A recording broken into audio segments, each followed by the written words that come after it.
दोस्तों, कुंडू न्यूज में आपका स्वागत है। चैनल को लाइक व सब्सक्राइब करें।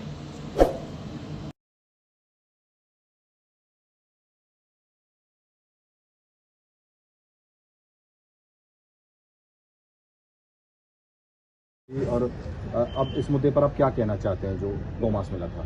देखिए, हम जितने भी लोग हैं, हम स्वयं सेवक हैं, राष्ट्रीय स्वयं सेवक संघ का कार्यकर्ता हूँ। जब मैं 9th में पढ़ता था और हमने सीखा कि गाय पूरे विश्व की माता है। किसी की माँ को अगर कोई बदतमीजी कर दे, छेड़ दे तो कत्लेआम हो जाते हैं।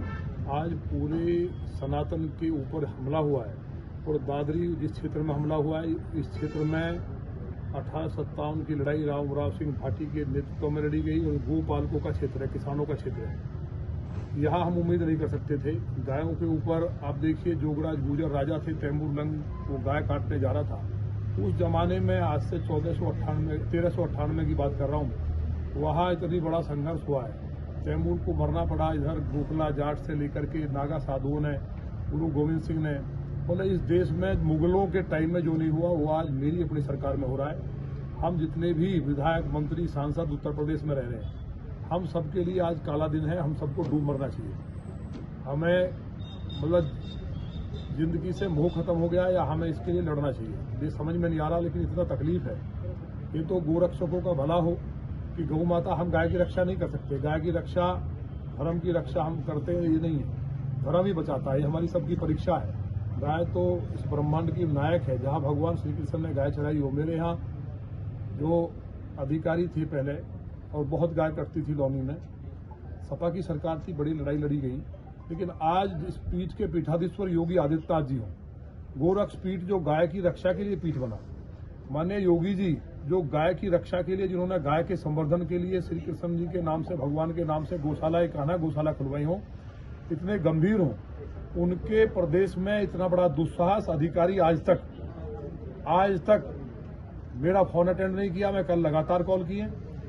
ये अन्य जो लोग, आम जनता है, उनके लिए माननीय मुख्यमंत्री जी ने कहा है कि CUG नंबर को 24 घंटे अटेंड करेंगे। कोई घटना, पुलिस की ड्यूटी ऐसी नहीं आराम करे। मैं सुबह से कल रात तक फोन करता रहा DCP साहब को। कल मैं कमिश्नर मैडम को भी फोन किया, किसी ने कोई बात करना उचित नहीं समझा। मुझे यहाँ आना पड़ा। आप ये देखिए, मतलब लापरवाही की पराकाष्ठा। मैं खुद गया गोदाम पे, मुझे तब ये था कि भैंस का मांस होगा, लेकिन वहाँ जब ये लैब में टेस्ट होकर आया, गाय का मांस है। मतलब ये इतना बड़ा जघन्य अपराध हुआ है। गाय के खून की बूंद जहाँ गिरती है वो धरती बर्बाद हो जाती है। प्रदेश में रहने लायक व्यवस्था नहीं है। तो मैंने योगी जी के नीचे बैठ करके जो अधिकारी ऐसा काम कर रहे हैं, समाजवादी पार्टी के टाइम में एक बार एक घटना घटी थी। मतलब ये सारी बात मैं आज कुछ कहने के उसमें नहीं, मेरी समझ में नहीं आ रहा क्या करूं। ये बताओ, एक गाय की चर्बी को हटाने के लिए मंगल पांडे जी को कहा गया था। 1857 की क्रांति हुई, देश में आग लगी, अंग्रेजों को भागना पड़ा। आज मेरी अपनी सरकार में मैं खुद गोरक्षक, माने मुख्यमंत्री जी, माने मोदी जी खुद गाय घर पे पालते हैं। तो गाय को खाली माँ कह देने से माँ नहीं होगी। मुझे लगता है कि बहुत बड़ा दर्दनाक घटना हुई है।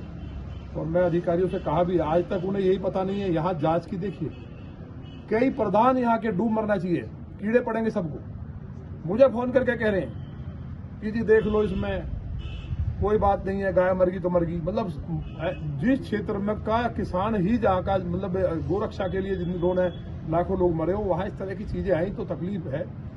मुझे उम्मीद है माननीय मुख्यमंत्री जी से हम बात करेंगे, इसमें महाराज जी से मिलकर बताएंगे कि अधिकारी क्या कर रहे हैं। केवल लूट के अलावा दूसरा काम नहीं है। गाय का काटने से पैसा आ जाए। आप बताइए, वहां अगर कोई परमाणु बम रख देता लाके, 300 टन इन गोरक्षक वेदनागर ये भाई लड़ रहा है, इसका मर्डर हो जाए, कौन जिम्मेवार होगा? जो गोरक्षक बेचारे, मेवात के गोरक्षकों ने बताया, मेरे यहाँ कांग्रेस के नेता कपिल सिब्बल जी की पत्नी के नाम पे, प्रमिला सिब्बल जी के नाम से फैक्ट्री है। वहां से जो मांस सप्लाई होकर के यहाँ से कहाँ जा रहा है, किन फैक्ट्रियों में सप्लाई, कहाँ किन होटल्स में सप्लाई हो रहा है, पता चला जी NCR में, यही पता नहीं कहाँ हो रहा है, कहाँ से आया। तो पुलिस ने क्या इसमें जांच की है? ये देखिए कितना मैनेजमेंट है। लोगों को कितने बड़े बड़े लालच दिए गए हैं। कोई बता रहा 80 करोड़ का, अब 80 करोड़ का तो एक ही इसमें आ रहा है लगातार, कंटिन्यूअसली। कितना बड़ा है, मतलब लगभग ये 8000 गायों का मांस है जो पकड़ा गया। 8000 गाय कत्ल हुई है। तो धरती पे इतना बड़ा पाप हो रहा है तो इसके लिए माननीय मुख्यमंत्री से कहेंगे। मुझे जानकारी ये हुई है कि 2 अधिकारी लखनऊ में जो बैठे हैं, बड़े अधिकारी हैं, वो गाय का पूरे प्रदेश में कटवा करके पैसा रख रहे हैं और निचले अधिकारियों को काम नहीं करने दे रहे हैं। 2 अधिकारी हैं, इसलिए मुझे उम्मीद है इसकी जांच या तो सीबीआई से हो, क्योंकि ये कई राज्यों का मामला हुआ है। यहाँ कोई बंगाल का बता रहा है, कोई कहीं का, तो टीम बने। तो हम माननीय मुख्यमंत्री से कहेंगे, इसमें माननीय गृह मंत्री जी से भी हम बात करेंगे कि ये और सब चीज चल सकती है। हम सत्ता में क्यों आए थे, काहे के हिंदू हैं, हमें मर जाना चाहिए, काहे के हिंदू, क्यों हिंदू कह के घूम रहे हैं। तो फिर इससे जालीदार टोपी पहन ले, मास्क खाए, कटवाएं, शर्म नहीं आ रही है अधिकारियों को बैठ करके लखनऊ में, पूरी सरकार को बर्बाद कर दिया है। तो इसके लिए हमें उम्मीद है कि माननीय मुख्यमंत्री जी उन दोनों अधिकारियों पे और निचले जो अधिकारी हैं, बात ये नहीं सस्पेंड हो, अगर थोड़ी भी दम बचाए और हम गोरक्षक हैं और हम हिंदू हैं और हम संघ के स्वयंसेवक हैं, तो अगर 2-4 अधिकारी बड़े जेल नहीं गए, ये नहीं कि कमिश्नर, डीसीपी, एसीपी, ये मतलब नहीं है। जो लखनऊ में बैठ के सिस्टम चला रहे, गाय कटवा रहे हैं, उन पे मुकदमा दर्ज हो, फास्ट ट्रैक कोर्ट में मुकदमा चले। जब तक 2-3 अधिकारी बड़े जेल नहीं जाएंगे और उन्हें मृत्युदंड नहीं मिलेगा, ये मृत्युदंड से कम की सजा नहीं है। हमने कहा है कि एनएसए लगना चाहिए, कोई किसी को पता ही नहीं है, तो इसकी बात को करने आए हैं। जो हमारे संगठन महाराज जी और जो वेद भाई हैं, आज कुछ लोगों को ये कॉल हमें आई थी कि एक बार बात की जाए, इसमें प्रोग्रेस क्या है, लेकिन रिजल्ट 0 है। एक भी अब तक, कम से कम एक भी अधिकारी जेल चला जाता है इसमें अरेस्ट होके, तो लोगों की भावनाओं को मरहम लगता। अब मुझे उम्मीद है कि महाराज जी 1 सप्ताह बाद गोरक्षकों की जो प्रमुख संगठन है उनकी मीटिंग होने जा रही है, ये तय हुआ है। उस मीटिंग के बाद हिंदुस्तान में जो महाराज जी कृपात्री जी महाराज के नेतृत्व में 7 नवंबर 1966 को आंदोलन हुआ था, भारत का नहीं दुनिया का सबसे बड़ा आंदोलन गौतम बुद्ध नगर की धरती से होगा, जिसमें एक एक गोरक्षक भारत का जो गाय को अपनी मां मानता है, जो अपने को हिंदू मानता है, और जो नकली है वो दूर रहे, जो बिल्कुल जिंदा हिंदू है वो यहाँ आएगा। और मुझे उम्मीद है कि आज के बाद देश में कोई काटने का दुस्साहस नहीं करेगा, गाय को राष्ट्रवाद